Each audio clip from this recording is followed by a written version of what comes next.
Good morning.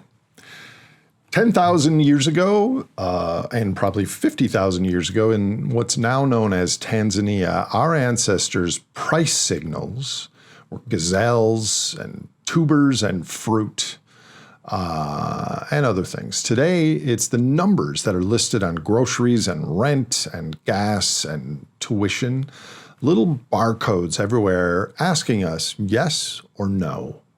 And how often do we ask ourselves, why is that number there? What is that price? What forces shaped it?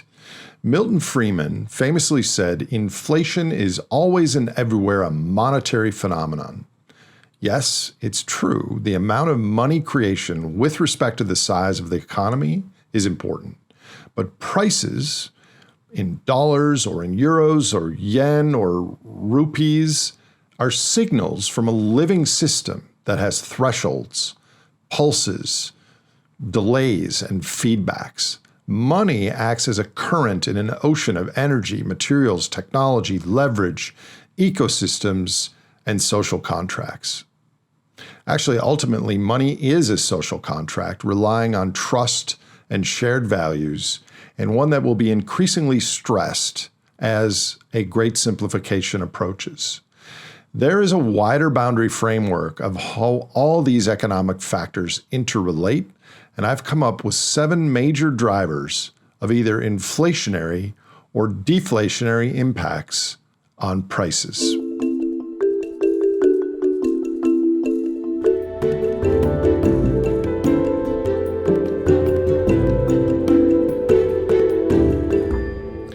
Let's start with some definitions. Firstly, what is money? The textbooks say money accomplishes 3 things.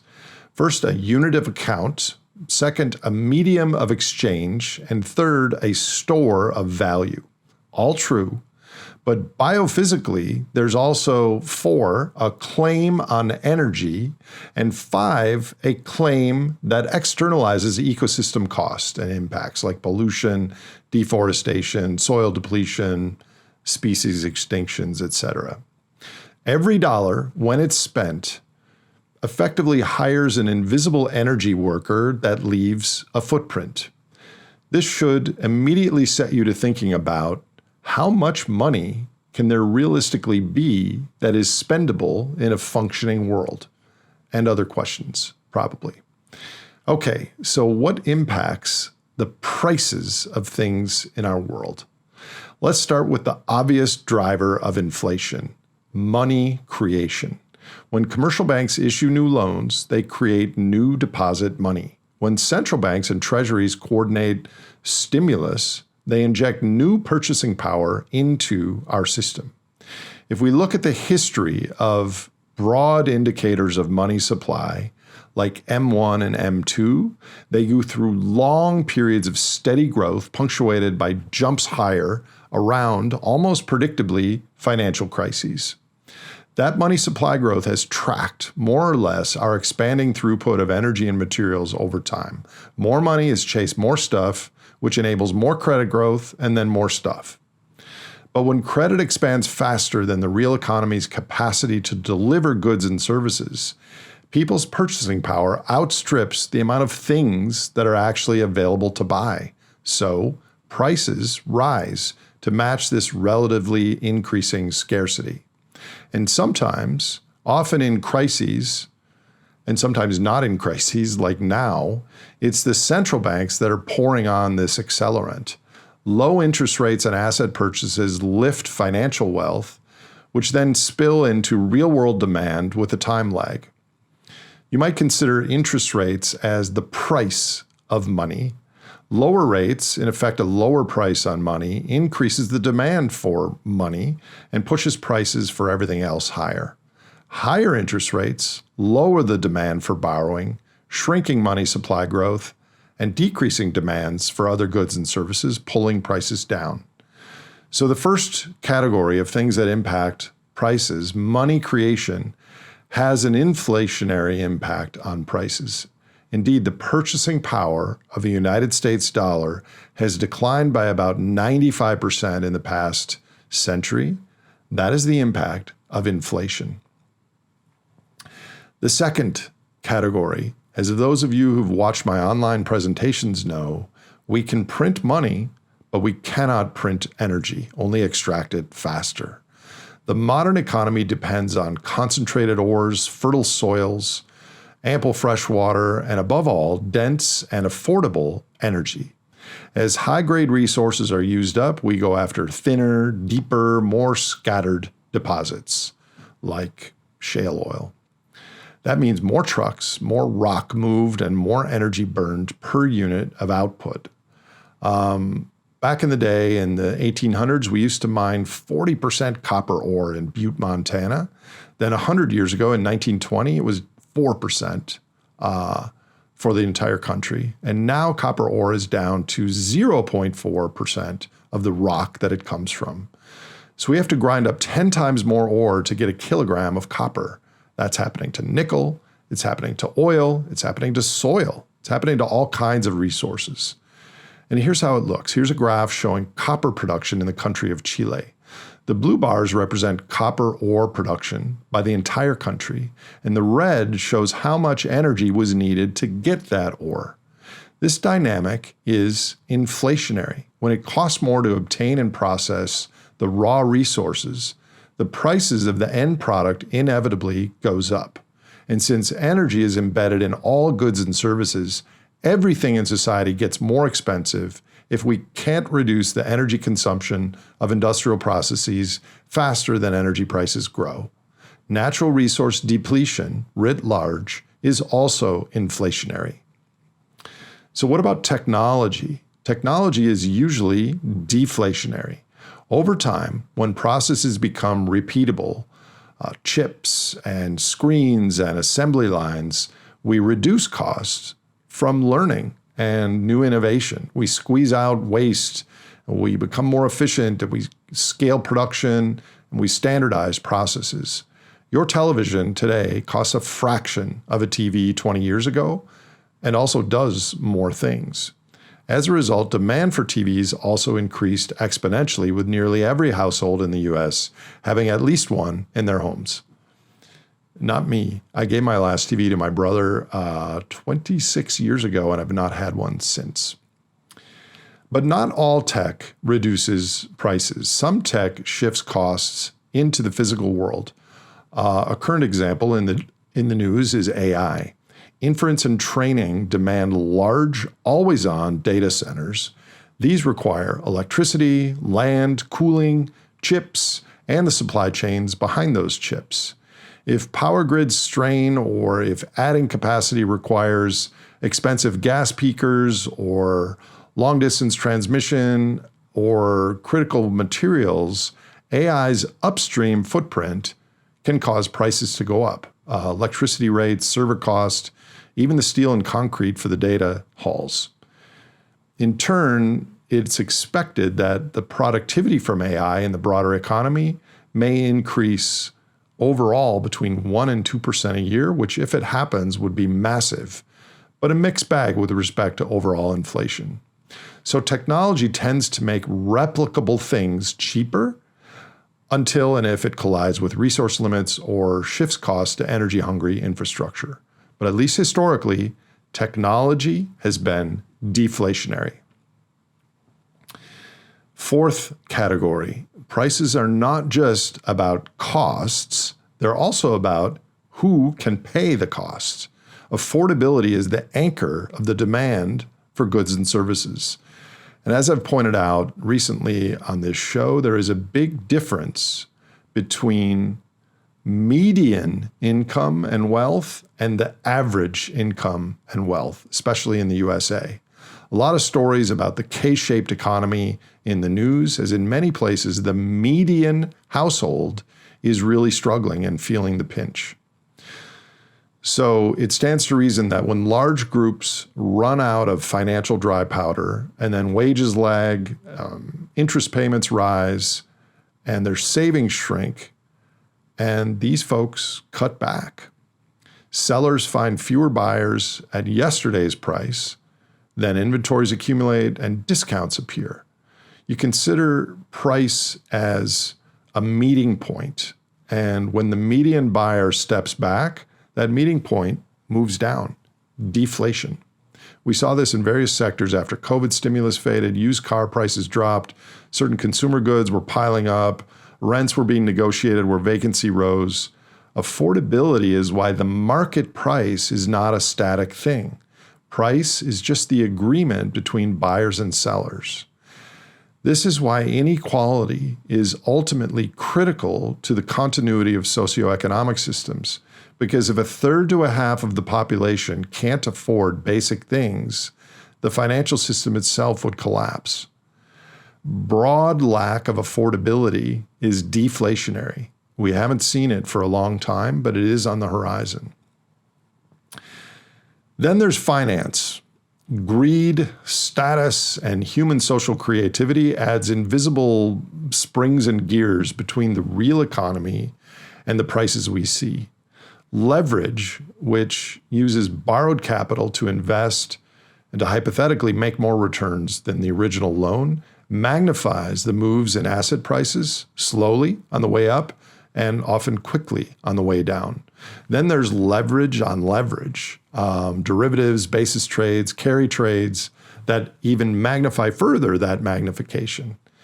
So deleveraging is deflationary for asset prices first, stocks, bonds, houses, crypto, and can become deflationary for goods and services if the credit mechanism seizes up.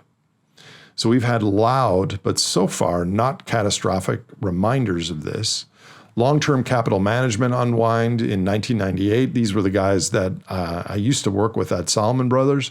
That forced massive margin calls in the global financial markets that weren't about fundamentals. They were about our penchant to create much higher financial claims on reality than reality supports. By the way, I didn't know them at Salomon Brothers. They were there at the same time I was, John Meriwether and crew. But recently, in April 2020, crude oil futures dropped to negative $35 a barrel and stayed negative for over a day. Not because oil, the energy source, became less valuable to us, but because storage was full, contracts were rolling, and leveraged financial players somehow had created claims on this physical resource that were way bigger than the physical resource itself, and they had to exit because of the financial contract. So today, one of the world's biggest gears has been the Japan carry trade. International finance people borrow in Japan where rates are low, and they invest or speculate in places where rates or expected returns are higher and pocket the difference.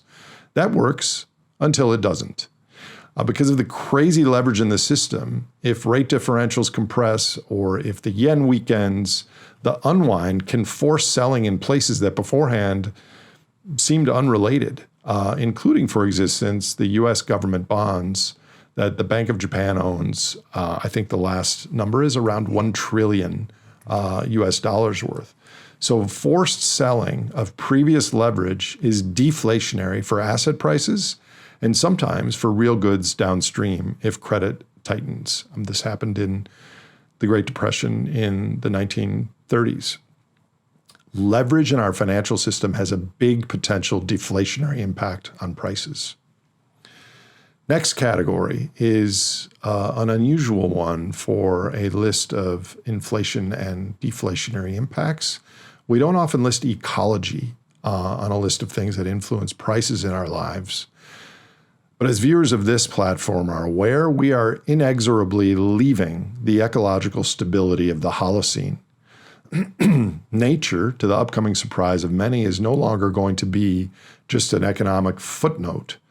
Droughts and low river levels affect barge traffic and power plant cooling, not to mention hydropower and crop yields from drought. Heat waves pull gigawatts towards air conditioning requirements, and they strain electrical grids. Hurricanes in the energy basins, we didn't have many this year, but there will be some that shut refineries or offshore production. Calm, cloudy weeks in winter, what Germans call Dunkelflaut. They cut wind and solar output just when the demand for electricity from those sources is high, raising prices. More volatility in these conditions means paying for buffers. Inventory, backup generation, redundancy, insurance, all of these things further add costs. So buffers are inflationary. And there's another longer-term inflationary ecological layer, which is biodiversity loss and soil degradation are quietly raising input costs over time. Pollination, pest control, water retention used to be completely free services from the ecosphere. And as services such as those fail, we tend to substitute them with more expensive energy and chemicals, and the impact shows up at the checkout counter. Declining ecological stability in the 21st century is going to be inflationary. Finally, the widest boundary of all, the container that holds all prices, the currency system itself. Currencies are human stories backed by power, institutions, energy, resources, productivity, but especially trust. Over long arcs, those stories change. Pegs break, claims exceed reality, political agreements dissolve. Historically, most currencies in the world have lasted around 30 years in unchanged form. When a currency loses credibility historically, the move can be very fast. Weimar Germany, Zimbabwe, Argentina are some countries that come to mind. Different paths, same arc. People suddenly shift en masse from prioritizing money in their lives to prioritizing things themselves that money could buy. And this is called hyperinflation, when the purchasing power of money drops so fast, it becomes close to worthless. It looks like prices exploding, but it's probably better stated as money imploding. Often, after a rapid plummet of the existing system, there is a reset, a currency reform, new rules, new units, new living standards as the economic system restabilizes and finds a new normal. Such a reset can be sharply deflationary. We are now over 80 years past Bretton Woods, running a fiat system with deep dollar plumbing throughout the world. And we're 50 years past the end of the gold standard, which marked the end of any built-in tethers to physical foundations of our currencies. That system has delivered flexibility and growth. Also on the backs of a growing carbon pulse. It leaned heavily on the assumptions about energy availability, about affordability, geopolitics, and domestic cohesion. If any of those pillars wobble, currency trust becomes something that we took for granted. I don't know the timing or the form of any future reform. I do know that in response to our accelerating crises, governments like Japan, but many others, will increasingly look to borrow and spend their way out of tough economic situations. And eventually, instead of a too big to fail situation that we faced in 2009 with Lehman Brothers and Bear Stearns, we will have a too big to save situation. No group of central banks would be big enough to bail out France, to give one example. And then it's the hedge fund known as the global human economy that will have a margin call. Currency architecture is a driver of prices in a way most citizens never think about until it's the only thing we think about. If and when it happens, it's hyperinflationary, then the aftermath becomes deflationary. So this entire list of things I just went through that influence prices is also a story of complexity. Sustained economic growth has dramatically increased societal and financial complexity. And when a system grows, we know from Metcalfe's law, we increase the nodes in a network of people or companies or supply chains, but the number of connections between the nodes increases as the square of the nodes divided by 2, roughly. So with 10 nodes in a system, there are 45 connections. But at 50 nodes in a system, there are now 1,225 connections. These exponential connections in a global society require energy to maintain, and this is now built webs upon webs of dependencies and interdependencies. So I suppose I could have listed complexity as an eighth force that could dramatically influence prices. I bring that up because what follows this complexification of the last century is a simplification. And given the amount of leverage, claims, built infrastructure, and energy blindness amidst our current cultural stories of singularities and planetary exploration as inevitable, it will eventually be a great simplification. Complexity doesn't do well in reverse, which is kind of a core implication and warning from this podcast channel. So why am I doing a Frankly on prices, and why do these things matter now? Because I increasingly see all these forces are starting to stack and influence each other. Governments and central banks have taken over a large chunk of the money creation process by deficit spending. Nation states are now going into debt in a big way, in an unsustainable way. Bond and currency markets are starting to pay attention to these things. There's an active move in Asia and also the BRICS countries to move away from the US dollar, which underpins the whole global financial system. Also in Asia, Japan's interest rates, basically zero for the last few decades, are spiking and the currency is selling off. And from a biophysical vantage, Japan has no real natural resource endowments, by the way, and has to import most of its energy and then pay for it with a suffering currency and print more money to do it. On another realm, AI is accelerating demand for energy and water infrastructure, and at the same time replacing humans with robots and software. Those same humans need money to buy groceries and pay their auto and mortgage payments. And there are constraints in supply chains of critical things in the world. I just learned that if you order a new natural gas combined cycle turbine by General Electric, it can't be delivered for like 6 or 7 years or even longer. Unless we forget, oil depletion is accelerating. And to be clear, peak oil was never about running out of oil.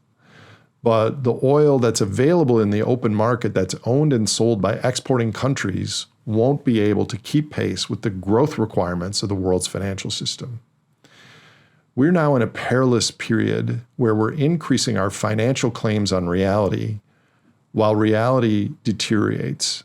AI is, of course, a huge wild card. It might boost productivity, which likely won't be evenly distributed, but it also might crash the system before it lifts off because of all the extreme demands on energy, water, and other infrastructure. How all these things interrelate in the coming decade is impossible to fully predict, but barring some new boost in productivity, the bounty of which would be shared widely in society, we are in a financial, social, musical chairs moment. What money is, what it's underpinned and supported by, what it can be spent on, how it holds its perceived value, these are all open questions. And I think walking the tightrope of inflation and deflation as a central banker or a head of government was relatively straightforward on the upslope of the carbon pulse.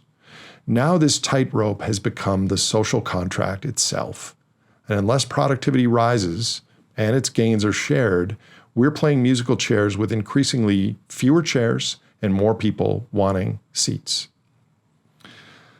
Lastly, as listeners know, I care the most about the natural world that is Earth's ecosystems and her ability to support other generations of ours and other species way into the future. But between today's situation and our species living more sustainably and ecologically in balance is the mother of all deflationary pulses. I'm calling it the Great Simplification, which is what we've been unpacking for the last 4 years on this show. And it's that deflationary pulse on the horizon is why I'm skeptical of environmental and cultural solutions that assume or require current societal complexity and throughput at 19 terawatts and growing, because those plans are not going to make it through, in my opinion. There are going to be lots of financial stories and headlines in coming years. The reality is money is a cultural belief, and our current price tags are messages from the metabolism of our civilization. But civilizations change. They go through phase shifts. One of the core inferences of this advance warning is the need for advance policy, understanding scenarios and building research, constituency, and break glass in case of emergency interventions that result in bending, not breaking. Catch the tightrope walker in a net 5 stories down instead of falling 25 stories to his death. It's important to recall that at the moment of a great simplification, a deflationary pulse of a drop of 5 stories caught by a net, the same amount of factories, oil, infrastructure, and expertise will exist as before the fall. They just no longer make sense or are affordable. This is a story I'm going to dive deeper into next year. That's enough for today. Thanks for listening.